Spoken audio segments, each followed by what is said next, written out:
കേരളത്തിൻ്റെ ഗവർണറായിരുന്ന ആരിഫ് മുഹമ്മദ് ഖാനെ ബീഹാറിൻ്റെ ഗവർണറായിരുന്ന രാജേന്ദ്ര വിശ്വനാഥ് ആർലേക്കറെ കേരള ഗവർണറായും കഴിഞ്ഞ ദിവസം നിയമിക്കുകയുണ്ടായി. സംഭവ ബഹുലമായ ഒരു ഗവർണർ കാലഘട്ടമാണ് ആരിഫ് മുഹമ്മദ് ഖാൻ കേരളത്തിൽ ഇതോടുകൂടി അവസാനിക്കുന്നത്. നമ്മൾ ഗവർണറെക്കുറിച്ചുള്ള ചെറിയൊരു അവലോകനം നടത്തുകയാണ്. ഇൻസൈറ്റിൽ ഏവർക്കും സ്വാഗതം. ആരിഫ് മുഹമ്മദ് ഖാൻ പടിയിറങ്ങുകയാണ് എന്ന് തന്നെ പറയാം. കഴിഞ്ഞ കേരള ചരിത്രത്തിലുടനീളം ഇത്രമേൽ സർക്കാരും ഗവർണറും തമ്മിൽ സംഘടന നടന്ന മറ്റൊരു കാലഘട്ടം നമുക്ക് ഓർമ്മയുണ്ടാവില്ല. എങ്ങനെ വിലയിരുത്തണം നമ്മൾ ആരിഫ് മുഹമ്മദ് ഖാൻ്റെ കാലഘട്ടത്തെ? ആരിഫ് മുഹമ്മദ് ഖാൻ്റെ കാലഘട്ടത്തെ വിലയിരുത്തുന്നതിനേക്കാൾ ഉപരി ഞാൻ ഈ നിയമനം കണ്ടപ്പോൾ എനിക്ക് തോന്നിയത് ഈ നരേന്ദ്രമോദി സർക്കാരിന് ആരിഫ് മുഹമ്മദ് ഖാൻ്റെ പുറത്തുള്ള വിശ്വാസം എത്രത്തോളം ഉണ്ട് എന്നുള്ളതിൻ്റെ ഒരു തെളിവായിട്ട് നമ്മൾ ഈ പുതിയ നിയമനത്തെ കാണണം. ഇത് കേരളത്തിൽ നിന്ന് ബീഹാറിലേക്കുള്ള മാറ്റത്തെ കാണണം. കാരണം വെച്ചാൽ ബീഹാറിൽ ഇനിയിപ്പോൾ ഒരു 7-8 മാസങ്ങൾക്കപ്പുറം നിയമസഭാ തിരഞ്ഞെടുപ്പ് വരാൻ പോവാണ്. BJPയെ സംബന്ധിച്ചും NDAയെ സംബന്ധിച്ചും വളരെ പ്രധാനപ്പെട്ട ഒരു നിയമസഭാ തിരഞ്ഞെടുപ്പാണ്. ആ നിയമസഭാ തെരഞ്ഞെടുപ്പിന് ശേഷം ഉണ്ടാകുന്ന രാഷ്ട്രീയ സാഹചര്യങ്ങളിൽ വളരെ ക്രൂഷ്യലായിട്ടുള്ള റോൾ അവിടുത്തെ ഗവർണർക്കുണ്ടാകാം, നിതീഷ് കുമാറിൻ്റെ. അതെ. അപ്പോൾ അത്രയും ക്രൂഷ്യലായിട്ടുള്ള ഒരു സാഹചര്യത്തെ ഹാൻഡിൽ ചെയ്യാൻ മാത്രം വിശ്വസ്തനായ ഒരാളായിട്ടാണ് ആരിഫ് മുഹമ്മദ് ഖാനെ നരേന്ദ്രമോദി ഗവൺമെൻറ്റും അല്ലെങ്കിൽ നരേന്ദ്രമോദി അമിത്ഷാ സഖ്യവും സംഘപരിവാരവും RSS നേതൃത്വമൊക്കെ കാണുന്നത് എന്നുള്ളതിൻ്റെ ഉത്തമ ഉദാഹരണമായിട്ട് നമ്മൾ ഈ നിയമനത്തെ കാണണം. പിന്നെ കേരളത്തിലെ ആരിഫ് മുഹമ്മദ് ഖാൻ്റെ റോൾ എന്ന് പറഞ്ഞു കഴിഞ്ഞാൽ, ആരിഫ് മുഹമ്മദ് ഖാൻ എന്ന് പറയുന്നൊരു വ്യക്തിയുടെ ബ്രില്യൻസ് കൊണ്ട് ആ റോള് കുറെ കൂടെ ഭംഗിയായിട്ട് അവതരിപ്പിച്ചു എന്നുള്ളതേ ഉള്ളൂ. റോൾ ഓൾറെഡി ഡിസൈൻ ചെയ്തതാണ്. ആ ഡിസൈൻ ചെയ്തിരിക്കുന്നത് ഒന്നുകിൽ RSS ആണ്, അല്ലെങ്കിൽ ഈ പറയുന്ന സെൻട്രൽ ഗവൺമെൻറ്റിനെ നയിക്കുന്ന മോഡി അമിത്ഷാ സഖ്യമാണ് ആ റോൾ ഡിഫൈൻ ചെയ്തിരിക്കുന്നത്. റോൾ ഇത്രയേ ഉള്ളൂ: പ്രതിപക്ഷം ഭരിക്കുന്ന സംസ്ഥാനങ്ങളെ പരമാവധി ബുദ്ധിമുട്ടിലാക്കുന്ന വിധത്തിൽ ആ തിരഞ്ഞെടുക്കപ്പെട്ട ആ സർക്കാരുകൾക്ക് മുകളിലാണ് രാജ്ഭവൻ്റെയും ഗവർണറുടെയും സ്ഥാനം എന്ന് തോന്നിപ്പിക്കുന്ന വിധത്തിൽ ജനങ്ങളുമായിട്ടുള്ള ഇടപഴകൽ കൂടുതൽ വർദ്ധിപ്പിക്കാൻ പാകത്തിലൊക്കെ രാജ്ഭവൻ പ്രവർത്തിക്കണം എന്നുള്ളൊരു നിർദ്ദേശവുമായിട്ടാണ് ഈ ഗവർണർമാരെ ഒക്കെ പ്രതിപക്ഷം ഭരിക്കുന്ന സംസ്ഥാനങ്ങളിലേക്ക് BJP പറഞ്ഞു വിടുന്നത്. അതിപ്പോൾ നമ്മൾ ഇപ്പോൾ ബംഗാളിൽ CV ആനന്ദബോസ് ഗവർണറായി ചുമതല ഏറ്റെടുത്തതിന് ശേഷം കാണുന്ന സംഗതികൾ നമുക്ക് കാണാമല്ലോ. അദ്ദേഹം ഏതെങ്കിലും ഒരു പ്രശ്നം ഉണ്ടായി അവിടെ പോകുന്നു, ജനങ്ങളുമായിട്ട് അടുത്തിടപഴകുന്നു, സംസാരിക്കുന്നു, ജനങ്ങളുടെ പ്രശ്നം പരിഹരിക്കാൻ സർക്കാർ ഇടപെടുന്നില്ല എന്ന് പറയുന്നു, അങ്ങനെ പല പല സംഗതികളുണ്ടാക്കുന്നു. തെലങ്കാനയിൽ മുമ്പ് ഗവർണറായിട്ടിരുന്ന തമിഴ്സൈ സൗന്ദരരാജൻ അവരവിടെ ചെന്നപ്പോൾ ജനതാ ദർബാർ എന്ന് പറഞ്ഞിട്ടൊരു സംഗതിയുണ്ട്. കാരണം ജനങ്ങൾക്ക് രാജ്ഭവനിൽ വന്നിട്ട് പരാതി പറയാം. നാട്ടുകാരെന്താ വിചാരിക്കുക, സർക്കാരിനേക്കാൾ വലിയ പവർഫുൾ ആയിട്ടുള്ളൊരു ശക്തിയാണ് ഗവർണറോട് പറഞ്ഞു കഴിഞ്ഞാൽ കാര്യങ്ങളൊക്കെ നടക്കും എന്നുള്ളൊരു തോന്നലാണ്. നടക്കില്ല എന്നുള്ളത് വേറെ പ്രശ്നം, ഒരിക്കലും നടക്കാൻ പോകുന്നില്ല എന്നുള്ളത് വസ്തുതയായിട്ട് അവിടെ നിൽക്കും. അതുപോലെ ഡൽഹി ലഫ്റ്റനൻറ്റ് ഗവർണർമാർ നജീബ് ജംഗ് ആണെങ്കിലും അതിനുശേഷം വന്ന അനിൽ ബൈജാൽ ആണെങ്കിലും ഇപ്പോഴുള്ള വിനയ് കുമാർ സക്സേനയാണെങ്കിലും കാണിക്കുന്ന സംഗതി.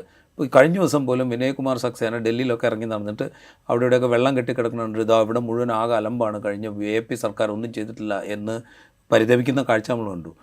നരേന്ദ്രമോദിയുടെ മൂക്കിന് താഴെ 10 വർഷമായിട്ട് നരേന്ദ്രമോദി ഭരിച്ചുകൊണ്ടിരിക്കുന്ന മൂക്കിന് താഴെയാണ് ഡൽഹി എന്ന് പറയുന്ന പ്രദേശം എന്നുള്ളതും കൂടെ മറന്നിട്ടാണ് അദ്ദേഹം AP സർക്കാരിനെ കുറ്റപ്പെടുത്തുന്നത്. ശരിയാണ്, സംസ്ഥാന സർക്കാർ കുറേ കാര്യങ്ങൾ ചെയ്യേണ്ടതുണ്ട്. പക്ഷേ ഇതൊന്നും കാണിച്ചു കൊടുക്കില്ലല്ലോ ഈ പറയുന്ന ഗവർണർമാരുടെ പണി. അതിന് ജനപ്രതിനിധികളുണ്ട്, ജനപ്രതിനിധികളാകാൻ മത്സരിക്കുന്ന പ്രതിപക്ഷ പാർട്ടികളുണ്ട്, മറ്റ് രാഷ്ട്രീയ സംവിധാനങ്ങളുണ്ട്, പൊതുപ്രവർത്തകരുണ്ട്, ജനങ്ങൾ തന്നെയുണ്ട്. അവരത് ചെയ്തോളൂ. ഗവർണർ പ്രത്യേകിച്ച് ഇറങ്ങിയൊന്നും ചെയ്യേണ്ടതല്ല. അപ്പോൾ ഇതാണ് അവിടെ ചെയ്തുകൊണ്ടിരിക്കുന്ന പണി. അങ്ങനെ പല ഗവർണർമാരെ നമ്മൾ എടുത്തു കഴിഞ്ഞാൽ ഇതാണ് ഇവർ ചെയ്തുകൊണ്ടിരിക്കുന്നത്. പരമാവധി ഈ പ്രതിപക്ഷം ഭരിക്കുന്ന സംസ്ഥാനങ്ങളെ ബുദ്ധിമുട്ട്. ഗവർണർ RN രവി തമിഴ്നാട്ടിൽ എന്താണ് കാണിച്ചുകൊണ്ടിരിക്കുന്നതെന്ന് നമുക്കറിയാം. അപ്പോൾ ഇത് കുറേ കൂടെ ഭംഗിയായിട്ട് നടത്തിയ ആരിഫ് മുഹമ്മദ് ഖാൻ എന്നുള്ളതാണ് ആരിഫ് മുഹമ്മദ് ഖാനെ ഇവരിൽ നിന്ന് ഡിഫറൻ്റ് ആക്കി നിർത്തുന്നത്. ഇതേ ഇപ്പോൾ വരാനിരിക്കുന്ന ആർലേക്കർ തന്നെയും ഹിമാചൽ ഗവർണറായിരുന്നു അദ്ദേഹം. അതിന് മുമ്പ് അദ്ദേഹം ഹിമാചലിലുണ്ടായിരുന്നു, അതിന് ശേഷമാണ് ബീഹാറിലേക്ക് വരുന്നത്. ഹിമാചലിൽ ഇതേ പണി അദ്ദേഹം എടുത്തിരുന്നു. തോട്ടം തൊഴിലാളികളുടെ ലയങ്ങളിൽ പോവുക, അവരുടെ കൂടെ ഇരിക്കുക, സംസാരിക്കുക, അവരുടെ പ്രശ്നങ്ങളൊക്കെ പരിഹരിക്കാൻ സർക്കാർ ശ്രമിക്കുന്നില്ല എന്ന് പറയുക, പരിതപിക്കുക, ഇത്തരം കാര്യങ്ങളൊക്കെ ചെയ്യുമായിരുന്നു. ഈ നാടകം അവിടെ നടത്തിയിരുന്നു. ഇപ്പുറത്ത് ബീഹാറിൽ വന്നപ്പോൾ അവിടെ നിതീഷ് കുമാർ ഇടക്കാലത്ത് ഇന്ത്യ സഖ്യത്തിലേക്ക് മാറി. ഇന്ത്യ സഖ്യം രൂപീകരിക്കുന്ന ആ ഘട്ടത്തിൽ മഹാഗഡ്ബന്ധനായിട്ട് മാറുകയും കോൺഗ്രസിൻ്റെയും RJDയുടെയും കൂടെ സർക്കാരുണ്ടാക്കുകയും ചെയ്ത ഘട്ടത്തിൽ ആ സർക്കാരിനെ ബുദ്ധിമുട്ടിലാക്കുന്ന വിധത്തിൽ പ്രവർത്തിക്കാൻ ഒരു മടിയും കാണിച്ചിട്ടില്ല ആർലേക്കർ. അതിന് അദ്ദേഹം ഉപയോഗിച്ചതും ചാൻസലർ പദവിയാണ്. ആരിഫ് മുഹമ്മദ് ഖാൻ എങ്ങനെയാണോ ചാൻസലർ പദവി ഉപയോഗിച്ചത് അതിന് തത്തുല്യമായ വിധത്തിൽ 6 ഏക്കർ അവിടെ ഉൽപ്പാദിച്ചിട്ടുണ്ട്. അപ്പോൾ ഞാൻ പറഞ്ഞു തന്നത്രേ ഉള്ളൂ, ആരിഫ് മുഹമ്മദ് ഖാനെ ഡിഫറൻ്റ് ആക്കുന്നത് ഇത് കുറച്ചുകൂടെ ഭംഗിയായിട്ട് ഈ കാര്യം ചെയ്തു എന്നുള്ളതാണ്. കാരണം ആദ്യം ഗവർണറായിട്ട് ചുമതലയേറ്റ സമയത്ത് അദ്ദേഹം ഭയങ്കര ഒരു ഡെമോക്രാറ്റായിട്ട് അല്ലെങ്കിൽ ഒരു ജനാധിപത്യവാദിയായിട്ട് സ്വയം അദ്ദേഹം അവതരിപ്പിച്ചു. അദ്ദേഹം ജനങ്ങളുമായിട്ട് ഇടപഴകുന്നു, സംസാരിക്കുന്നു, ആര് വിളിച്ചാലും ഏത് പരിപാടിക്കും പോകുന്നു, ആരാണ് വിളിക്കുന്നതെന്ന് പോലും നോക്കാതെ പരിപാടികൾക്ക് പോകുന്നു. പരിപാടികൾക്ക് ചെന്നാൽ അവിടെയുള്ള ആളുകളുമായിട്ട് പ്രോട്ടോക്കോളൊക്കെ വിട്ടുകൊണ്ട് സംവദിക്കാൻ ശ്രമിക്കുന്നു. ഇതൊക്കെ കണ്ടപ്പോൾ ആളുകൾ വിചാരിച്ചു ഹൈലി ഡെമോക്രാറ്റിക് ആയിട്ടുള്ള ഒരാൾ. ആരിഫ് മുഹമ്മദ് ഖാനെയാണെങ്കിൽ കേരളീയർക്ക് മുൻപ് അറിയാം, അദ്ദേഹത്തിൻ്റെ ചരിത്രം അറിയാം, അദ്ദേഹം വി.പി. സിംഗ് സർക്കാരിലുണ്ടായിരുന്ന കാര്യം അറിയാം. അപ്പോൾ വി.പി. സിംഗ് സർക്കാരിനോടൊക്കെയുള്ള ചെറിയൊരു ആരാധന, പിന്നെ ഒരു സോഷ്യലിസ്റ്റ് ബാക്ക്ഗ്രൗണ്ട്, ഇതൊക്കെ വളരെ ഭംഗിയായിട്ട് ഉപയോഗിക്കാൻ ആരിഫ് മുഹമ്മദ് ഖാന് ഇവിടെ സാധിച്ചു. അതിനുശേഷം പൗരത്വ നിയമ ഭേദഗതി വന്നപ്പോഴാണ് ഇദ്ദേഹം ഉടക്കാൻ തുടങ്ങുന്നത്. പൗരത്വ നിയമ ഭേദഗതിക്കെതിരെ കേരള നിയമസഭ ഏകകണ്ഠമായിട്ടൊരു പ്രമേയം പാസ്സാക്കിയപ്പോഴാണ് ഇദ്ദേഹം ഉടക്കാൻ തുടങ്ങുന്നത്. പിന്നീട് അങ്ങോട്ട് നമ്മൾ കാണുന്നത് എന്താ പറയുക, സർക്കാരിനെ പ്രതിക്കൂട്ടിലാക്കാൻ കിട്ടുന്ന അല്ലെങ്കിൽ സർക്കാരിനെ പ്രതിസന്ധിയിലാക്കാൻ കിട്ടുന്ന ഏത് എന്താ പറയുക അവസരവും ആരിഫ് മുഹമ്മദ് ഖാൻ ഉപയോഗിക്കുന്ന കാഴ്ചയാണ്. അതിൽ ചില കാര്യങ്ങളിൽ എന്താ പറയുക, ഈ LDF സർക്കാർ സ്വജനപക്ഷപാതം കാണിച്ചു എന്നുള്ള ആക്ഷേപം ഉയർന്ന സംഗതികൾ ഗവർണർ ഉപയോഗപ്പെടുത്തുമ്പോൾ നാട്ടുകാർക്ക് അതിൽ കുറച്ചൊരു ഇങ്ങനെ ഒരു പ്രശ്നമുണ്ടല്ലോ, അതാണല്ലോ ഗവർണർ പറയുന്നത് എന്നുള്ളൊരു തോന്നലുണ്ടാവുകയും ചെയ്തു. സത്യത്തിൽ ആ പ്രശ്നങ്ങളൊക്കെ ഉയർത്തിക്കൊണ്ടുവന്നത് ഈ കേരളത്തിലെ പ്രതിപക്ഷവുമായി ബന്ധപ്പെട്ട് നിൽക്കുന്ന ചില ഓർഗനൈസേഷൻസോ അതിൻ്റെ നേതാക്കളോ ഒക്കെ ആയിരുന്നു ഈ വിഷയം ഉയർത്തിക്കൊണ്ടുവരികയും കോടതിയിൽ പോവുകയും പ്രതിപക്ഷം തന്നെ ഇത് വളരെ ശക്തമായിട്ട് ഉന്നയിക്കുകയൊക്കെ ചെയ്തിരുന്നു. പക്ഷേ ഈ ഗവർണർ ഇത് വലിയ ശബ്ദത്തിൽ ഉന്നയിക്കുകയും സർക്കാരിനെ വിമർശിക്കുകയൊക്കെ ചെയ്തപ്പോഴാണ് നാട്ടുകാര്യത്തിൽ കൂടുതൽ ശ്രദ്ധിച്ചത് എന്ന് മാത്രം. അങ്ങനെ ഈ പദവിയെ എന്താ പറയുക, ഏത് വിധത്തിൽ നന്നായി ദുരുപയോഗം ചെയ്യണം എന്ന് വളരെ മനോഹരമായി കാണിച്ചു തന്ന ഒരാളായിട്ട് വേണം നമ്മൾ ആരിഫ് മുഹമ്മദ് ഖാൻ എന്ന് പറയുന്ന പടിയൊഴിഞ്ഞു പോകുന്ന ഗവർണറെ വിലയിരുത്താൻ എന്നാണ് എനിക്ക് തോന്നുന്നത്. ആരിഫ് മുഹമ്മദ് ഖാനെ സംബന്ധിച്ചിടത്തോളം അദ്ദേഹത്തിന് മുമ്പ് പല പാർട്ടികളിലൂടെ കടന്നു വന്ന ആളാണ്. ഒരു BJPയുടെ ഒരു ദേശീയ താല്പര്യം പരിഗണിച്ച് നോക്കുകയാണെങ്കിൽ ഞാൻ നിങ്ങളോടൊപ്പമാണെന്ന് തെളിയിക്കേണ്ട ഒരു ബാധ്യത അദ്ദേഹത്തിനുണ്ടായിരുന്നു. അതിൽ അദ്ദേഹം വിജയിച്ചിട്ടുണ്ട് എന്ന് തന്നെയാണ് തോന്നുന്നത്. കാരണം ഒരു ബീഹാർ ഗവർണർ എന്നുള്ളൊരു പദവിയിലേക്ക് പോകുമ്പോൾ, കാരണം ഇനിയിപ്പോൾ ഏതായാലും പ്രസിഡന്റ് വൈസ് പ്രസിഡന്റ് സ്ഥാനങ്ങളൊന്നും ഈ അടുത്തൊന്നും കിട്ടാൻ സാധ്യതയില്ലല്ലോ. എന്നാൽ പുതിയ കേരളത്തിൻ്റെ ഗവർണർ രാജേന്ദ്ര ആർലേക്കറെ സംബന്ധിച്ച് നോക്കിയാൽ അദ്ദേഹം ചെറുപ്പം മുതലേ RSSലൂടെ വളർന്നു വന്ന് BJPയിലേക്ക് എത്തിയ ഒരാളാണ്. അതുകൊണ്ട് തന്നെ ഞാൻ BJPക്കാരനാണ് എന്ന് ദേശീയ നേതൃത്വത്തെ അറിയിക്കേണ്ട ഒരു ബാധ്യത അദ്ദേഹത്തിനില്ല. അതുകൊണ്ട് ആരിഫ് മുഹമ്മദ് ഖാൻ ചെയ്തതുപോലുള്ള ഈ ഒരു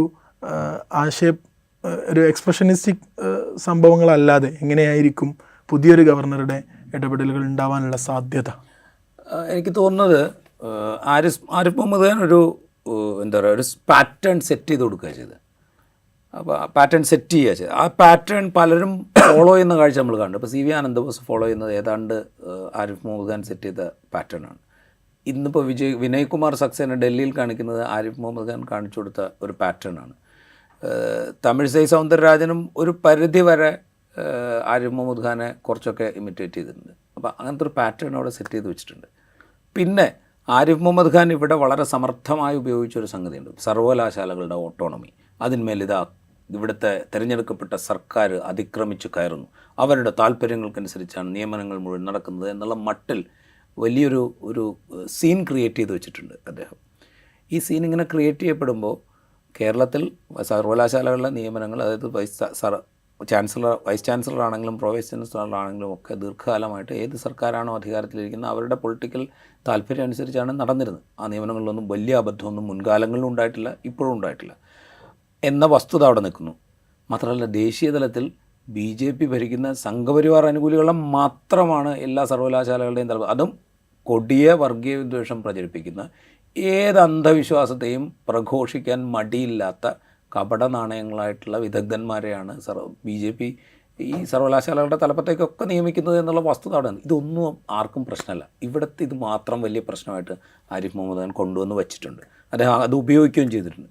അങ്ങനെയാണ് ഇപ്പോൾ കേരളത്തിൽ 10-14 സർവകലാശാലകൾ വൈസ് ചാൻസലർ ഇല്ലാതാവുകയും ഏതാണ്ട് സംഘപരിവാരത്തോട് അടുത്ത മനോഭാവം പുലർത്തുന്ന അധ്യാപകരെ പിടിച്ച് ആരിഫ് മുഹമ്മദ് ഖാൻ അതിൻ്റെ താൽക്കാലിക ചുമതലയുള്ള വൈസ് ചാൻസലർമാരുടെ ചുമതല നൽകുകയൊക്കെ ചെയ്തിരിക്കുന്നത്. അതുപോലെ പല എന്താ പറയുക സർവകലാശാല ഭരണസമിതികളിലും എസ്റ്റാബ്ലിഷ്ഡ് ആയിട്ടുള്ള സംഘപരിവാറുകാരെ കുത്തി നിറച്ചത് ആരിഫ് മുഹമ്മദ് ഖാനാണ്. അപ്പോൾ അങ്ങനെ ഒരു പാറ്റേൺ ക്രിയേറ്റ് ചെയ്തിട്ടുണ്ട്. ഇതേ പാറ്റേൺ പിന്തുടരുന്ന ഒരാളാണ് നർലേക്കർ. പ്രത്യേകിച്ച് ഈ ഉന്നത വിദ്യാഭ്യാസത്തിൻ്റെ ഓട്ടോണമി. ഇപ്പോൾ നേരത്തെ ഞാൻ പറഞ്ഞല്ലോ, ഇപ്പോൾ ഈ ഇന്ത്യ സഖ്യത്തിൻ്റെ ഭാഗമായിട്ട് നിതീഷ് കുമാർ മുഖ്യമന്ത്രി ആയിരുന്ന ഒരു കാലയളവ്, ആ കാലയളവിൽ ഈ അവിടെ വൈസ് ചാൻസലർമാരായിട്ട് നിയമിക്കപ്പെട്ട വ്യക്തികൾ, അതിന് തൊട്ട് മുമ്പ് നിതീഷ് BJP സഖ്യത്തിലായിരുന്നു. അപ്പോൾ BJP സഖ്യത്തിൻ്റെ കൂടെ ആയിരുന്നുകൊണ്ട് ആ താല്പര്യം കൂടെ പരിഗണിച്ചിട്ടാണ് വൈസ് ചാൻസലർമാരെ നിയോഗിച്ചത്. അതിനുശേഷമാണ് അദ്ദേഹം ഈ സഖ്യത്തിലേക്ക് വരുന്നത്. അപ്പോൾ അങ്ങനെ നിയമിക്കപ്പെട്ട ചില വൈസ് ചാൻസലർമാർ പുതിയ ഭരണം വന്നപ്പോൾ അവർ പുതിയ ഭരണത്തിൻ്റെ ചില നിർദ്ദേശങ്ങളെ അനുസരിക്കാൻ തയ്യാറായില്ല. അതായത് ഇത് റിവ്യൂ മെക്കാനിസം അവിടെ നടപ്പാക്കി, സർവകലാശാലകളുടെ പ്രവർത്തനം വിലയിരുത്തും. ആ റിവ്യൂ മീറ്റിങ്ങുകളിൽ ഒരു പങ്കെടുക്കും. അപ്പോൾ റിവ്യൂ മീറ്റിങ്ങുകൾ പങ്കെടുക്കാത്ത ആളുകൾക്ക് നടപടിയെടുക്കാൻ സർക്കാർ നിർദ്ദേശിച്ചു. അതിനെതിരെ സർവകലാശാലകളുടെ ഓട്ടോണമി എന്നുള്ള വാദവും ഉയർത്തിക്കൊണ്ട് ഈ രാജേന്ദ്ര വിശ്വനാഥ് അർലേക്കർ എന്ന ബീഹാർ ഗവർണർ അന്ന് രംഗപ്രവേശനം ചെയ്തു. എന്നിട്ട് അദ്ദേഹം പറഞ്ഞത് ചാൻസലറുടെ അധികാരങ്ങൾ മേലുള്ള കടന്നുകയറ്റമാണ് ഈ നടക്കുന്നത് എന്ന വാദമാണ് അന്ന് അർലേക്കർ അവിടെ പറഞ്ഞത്. നമുക്കിങ്ങനെ പ്രതിധ്വനിക്കുന്നുണ്ടാവും ഇപ്പുറത്ത്, എങ്ങനെയാണ് ഇവിടെ ചാൻസലറുടെ അധികാരങ്ങൾക്ക് മേൽ കടന്നു കയറുന്നു എന്ന് ആരിഫ് മുഹമ്മദ് ഖാൻ പറഞ്ഞിരുന്നതെന്ന് നമുക്കറിയാം. ഇത് ഏതാണ്ട് ഒരേ സ്വരത്തിലാണ് രണ്ടുപേരും സംസാരിക്കുന്നത്.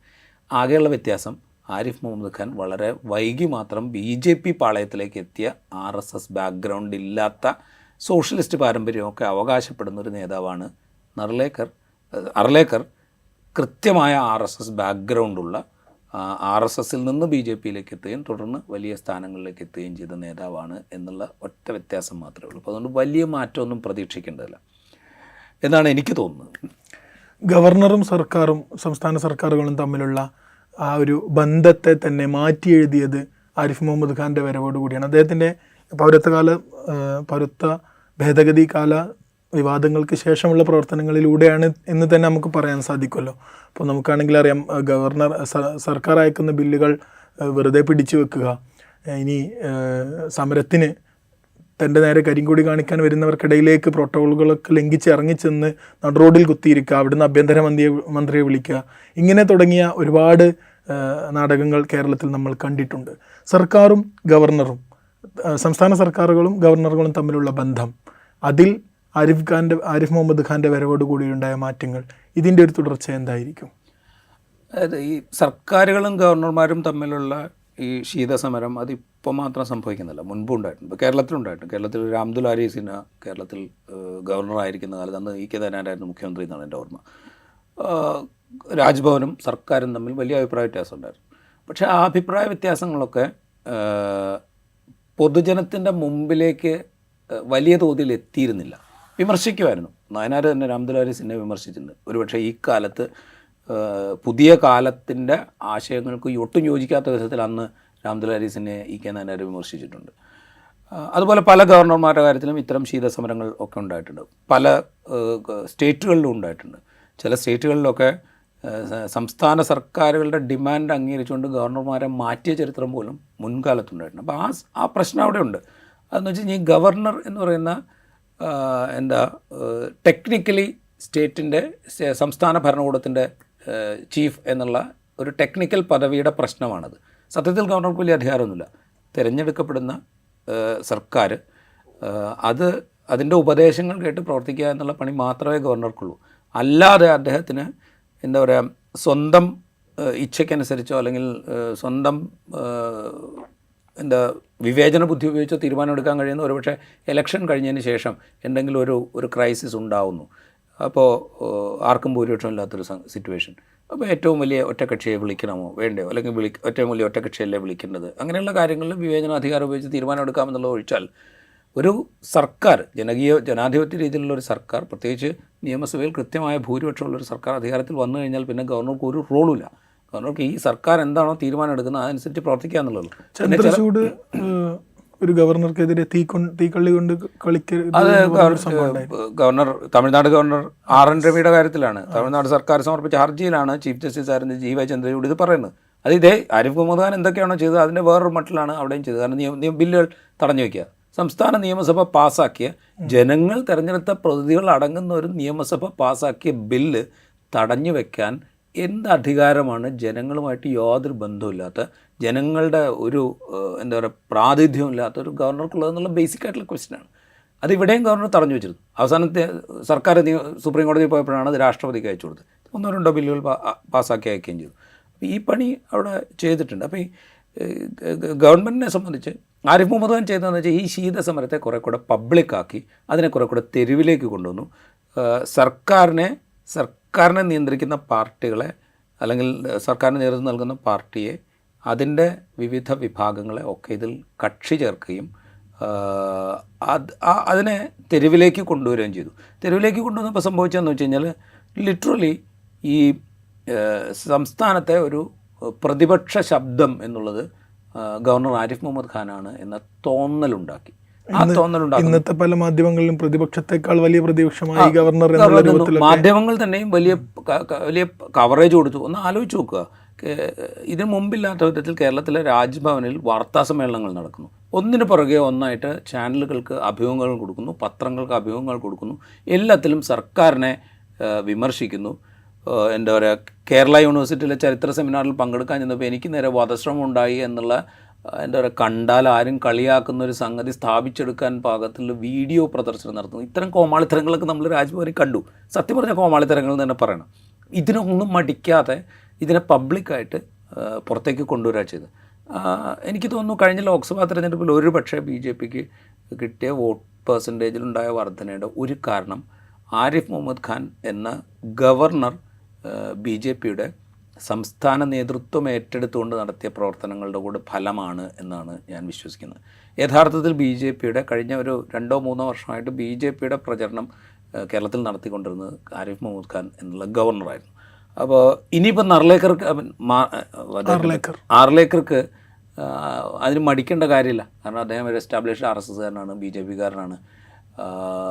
നേരത്തെ BJP പ്രതിനിധികളെ രാജ്ഭവനിൽ നിയമിച്ചുകൊണ്ട് അവരിലൂടെ ഓപ്പറേറ്റ് ചെയ്യണമെങ്കിൽ ഇനിയിപ്പോൾ BJPയുടെ കമ്മിറ്റി യോഗങ്ങൾ വേണമെങ്കിൽ രാജ്ഭവനിൽ നടത്താൻ പാകത്തിലേക്ക് മാറുന്നൊരവസ്ഥയായിരിക്കും. അങ്ങനെ ഉണ്ടാവില്ല, കാരണം വെച്ച് കഴിഞ്ഞാൽ ഭരണഘടനാപരമായിട്ട് സാധ്യമല്ല എന്നുള്ളതുകൊണ്ട് അതുണ്ടാവില്ല.